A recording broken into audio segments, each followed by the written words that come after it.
Who is this devil? Is he real? Or is it a figment of your imagination? Or is it just something in philosophy? According to the Quran, he's very real. Substance is real, you just don't see it. He lived before us, he's still alive today. That's an amazing subject right there, isn't it? That's amazing. The word shaitan is derived from the root shaitan, means impure and base. Shaitan refers to an entity that is rebellious, irrespective of whether it is of humans or jinn. It is also said that it means a nefarious soul who is distanced from Allah subhanahu wa ta'ala and from the truth. So shaitan is in both forms, the jinn and the humans, as Allah subhanahu wa ta'ala says. وَكَذَلِكَ جَعَلْنَا لِكُلِّ نَبِيٍّ عَدُوًّا شَيَاطِينَ الْإِنسِ وَالْجِنِّ.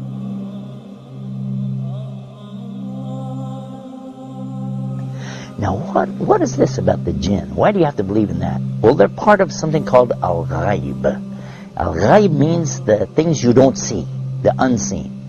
You agree and I agree, we don't see Allah. Okay, so he's in the ghaib, the unseen. We agree there are angels and you don't see them. They're in the ghaib, unseen, made out of light. And now the jinn, and we don't see them. They're also in the ghaib. They're made from a fire which has no smoke to it. And if fire has absolutely nothing like smoke to it, or that it could be that you don't see that either. There's heat that you don't actually see, isn't that true? The both kind of shayateen are trying to lead people to evil deeds. The jinn kind of them are whispering to your hearts so that you can't see them or hear their whispering. And the human kind of them are whispering to your hearts in a way that you can see and hear but not realize it as whispering. And he can be anyone, even a friend of you who suggests you for drinking alcohol or any other kind of evil deeds. As far as the question is concerned with Iblis, it should be noted that Shaitan is a common noun, whereas Iblis is a proper noun. Iblis is also from among the jinn, who was the first creature that disobeyed Almighty Allah's command. We don't see the jinn, but we said that they have choices. And they were making choices even before Adam or human beings were ever created. And their choices were sometimes good, sometimes bad. From them comes the one we call Lucifer or Iblis. And who is that? Who is Lucifer? Who is Iblis? You might say he's the devil, the Satan or Shaitan as he's called in the Arabic language.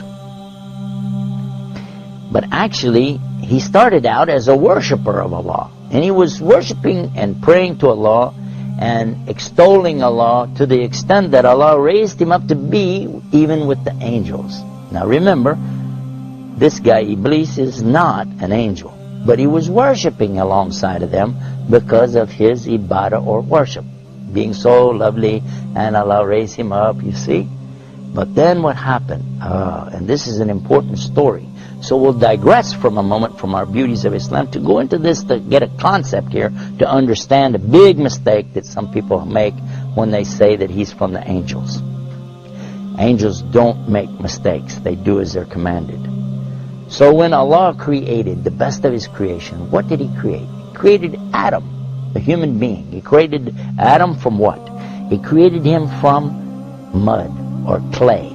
I want to show you what happened after Allah created Adam. Allah ordered all the angels, bow down. And all the angels did because they have to do as they're commanded. And they bowed down. All of them bowed. Except Iblis. He didn't bow down. Now if you read this in context, you'll understand that he was not an angel. But if you just read the words, all the angels bowed down except Iblis, you'll say, well see, that means he was an angel.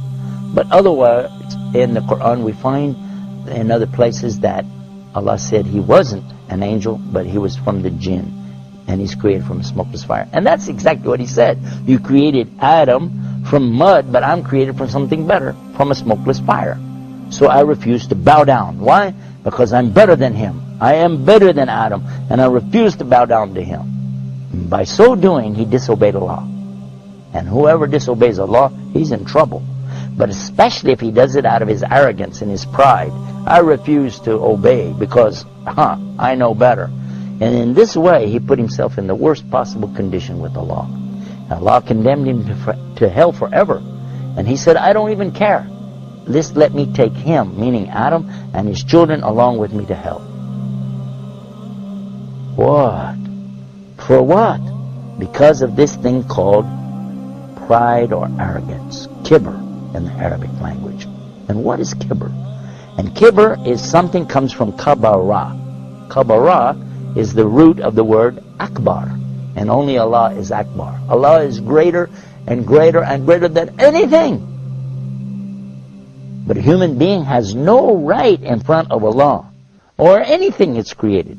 The jinn, the angels, nothing have the right to come in front of Allah like this and say, hey, who am I? I'm this, I'm that. No. Allah gave you a commandment. You do it. Now the important point is that everyone thinks that it is because of Shaitan that we commit sins. That's why they're asking some questions like, why Allah created Shaitan? Or why Allah didn't finish Shaitan so that we wouldn't commit sins? Here's a misunderstanding. Shaitan cannot do anything more than whispering. To make it more clear, let's ask a question. Before Iblis became Shaitan, there was no other Shaitan, right? So who told Iblis to disobey Almighty Allah's command? Here's the point. There was no Shaitan before him. He did it because of his nafs. Suppose that even if there was no Shaitan, still we'd have nafs. So we'd commit sins. Because this world is a test for the mankind and the jinn kind. Now same as the case with Iblis, he's also in this test because he is a jinn and he has nafs. So Allah subhanahu wa ta'ala didn't create him as Shaitan. Rather he himself chose to be Shaitan. Not only Iblis but all the other shayateen are choosing to be Shaitan by disobeying Almighty Allah's order. Now, what happened next? Well, that's when Allah told Adam that he could have anything that he wanted in all of the paradise. Go ahead, enjoy. But there's one tree, don't eat from it. Of course, you know what's going to happen. And the devil came to him and to Eve and got them to eat from that tree. And they were cast down because of that. But Allah knew from the beginning they would eat from it. That's why Allah put it there. Because this life, and this is the whole reason for me telling you this story, so you can get this one beauty of Islam, to understand this one thing. This life is nothing more than a test. The obvious point is that Iblis was the first of all shayateen. Therefore, he is the leader of them. And all shayateen are tools for this test, even though they are also giving test.